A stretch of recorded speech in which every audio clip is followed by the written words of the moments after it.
The Doomsday Glacier. Maybe not the thing you want to hear about to start out the new year, but you need to. It's important. It serves as a vitally important measuring tool on the state of the climate crisis. And the Antarctic Glacier is roughly the size of Florida and nearly a mile thick. But because of climate change, warm underwater currents are melting sheets of ice really at an alarming pace, threatening to raise sea levels by over 2 feet if it melts completely, which would leave a potentially devastating impact on the planet. And now a group of scientists is starting its year with a 2-month journey to the iceberg to better understand just how dire the pace of melting ice is. So one of those on this journey is CNN aviation and aerospace analyst Miles O'Brien. He joins us now from the expedition. This is incredible. I'm so excited for you. I know this is a bucket list for you. I am curious. Oftentimes it's pretty wild trying to get to this area. How close are you? What are you seeing?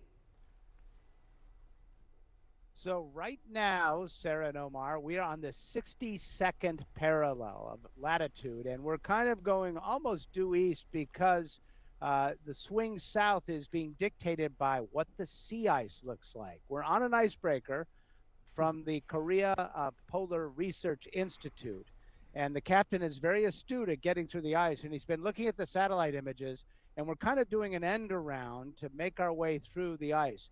They tried to get to the Thwaites Glacier 4 years ago with this vessel, and they couldn't make it because the sea ice was too thick. A lot of this has to do with the wind patterns. It kind of packs the ice in. So if all goes well, we should be approaching that ice and starting plowing through it to get to Thwaites in about 2 or 3 days. And, you know, once you're there, I mean, obviously the journey there is one thing. We're showing some of the images on screen now. I mean, what are you all trying to find, uncover that might help with what we know to be a rapid pace of melting here?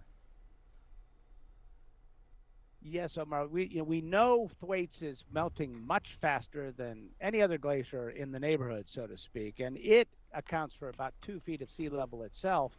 But behind it is a river of ice that would account for another 8 feet. And once Thwaites melts, it's like the cork in a champagne bottle. The rest of that is going to come through. So it's of great consequence.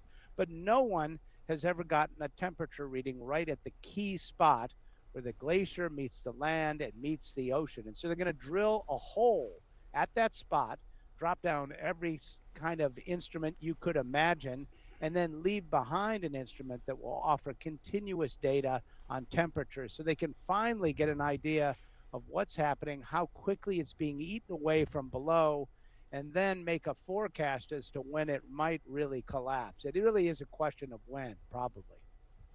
And just, you know, from what you have been studying and what you have been witnessing, how difficult is it to get there, A, and B, what will it mean when you get this data, when you get a real timeline of exactly when this glacier will collapse? Well, hopefully the world will listen, and this data is important because up till now, scientists have been, giving fairly educated guesses based on satellite information. Getting here is really difficult, Sarah. We're on this icebreaker. It takes 10 days from New Zealand just to get to Thwaites. We have to plow through the ice. We have 2 helicopters on board, which will ferry the equipment and the people, set up a camp right on this so-called grounding line and drill that hole. There's no other way to do this. You can't fly there because the ice is too fractured with crevasses. You can't land. You can't drive there. And so this is really the only way to do it. So when they told me you're going to get a trip to Antarctica finally after all these years and said, but it's 2 months, I was like, oh, okay, careful what you wish for. But here I am on the boat enjoying every minute.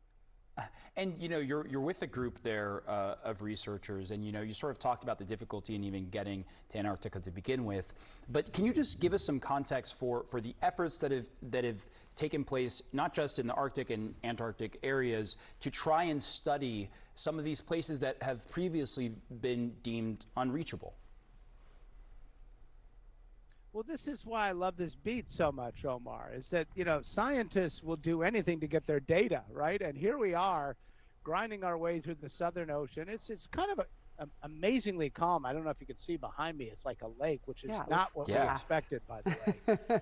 But these people are so committed to getting this information. And when you think about it, this is a 2-month all-in voyage, and in some cases, the amount of time they have for science is like a day, if that. So wow. it's a tremendous amount of effort to get just a tiny little glimpse as to what's going on beyond what we can see from space.